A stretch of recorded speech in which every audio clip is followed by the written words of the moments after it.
really believe in intros, so I'm just gonna start. So I've recently realized that I watch films, like them or don't like them, and then after a while from watching them, I totally forget they existed.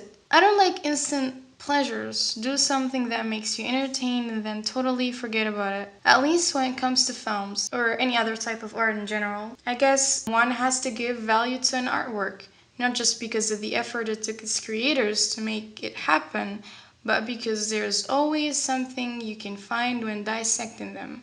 And that thing might take a change in some aspects of yourself or how you see things. I mean, isn't it that the purpose of shared art to impact its audience in some way? Like make a sort of reaction inside them. It could be anger, sadness, or even a sudden feeling of not feeling what you're feeling.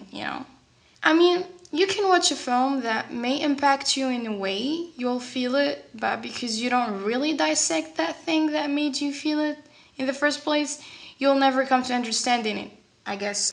So lately I watched this 2011 film. It's called Detachment, directed by Tony Kaye. The thing about this director is that he doesn't represent his characters with black and white characteristics, good or bad, but as complex, vulnerable beings that deserve to be looked into and seen and maybe understood. And this specific element is what gives value to the story.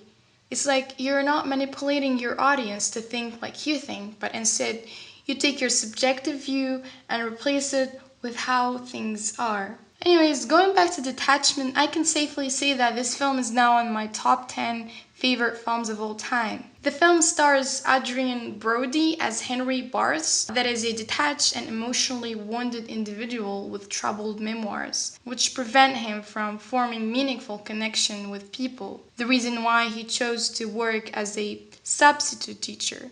The film not only explores the impact that teaching has on an individual's mental health and emotional well-being, which makes us question the consequences of neglecting educators' needs resulting in working in a dysfunctional environment, but also the personal challenges faced by the students, exposing the complex circumstances they face, which led them to have a troubled personality.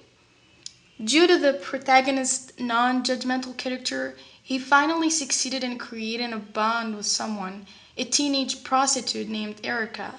This character is a symbol of vulnerability and innocence. What's really touching is that sometimes there's no such thing as good or bad person.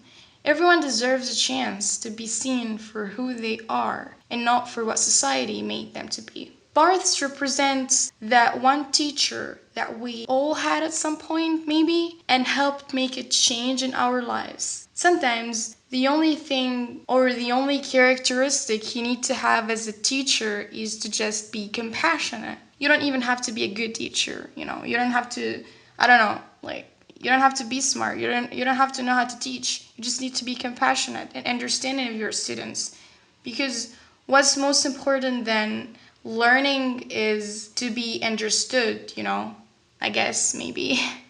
um, the last thing I want to talk about is the directing style. Tony Kaye, I hope I'm pronouncing his name right though. He did like a very brilliant thing in terms of like using the camera. He uses close-ups and handheld camera, which gave it this kind of documentary style interviews kind of feel, you know, which I think adds a layer of realism to it.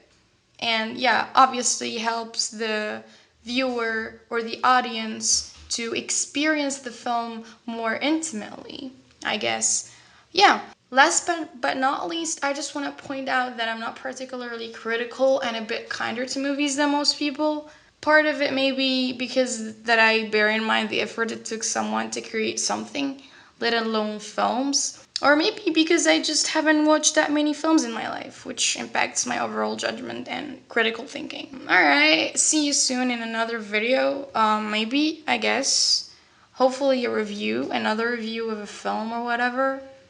And yeah, thanks for watching. Bye. Need to be pretty to be happy. I need to be thin, famous, fashionable.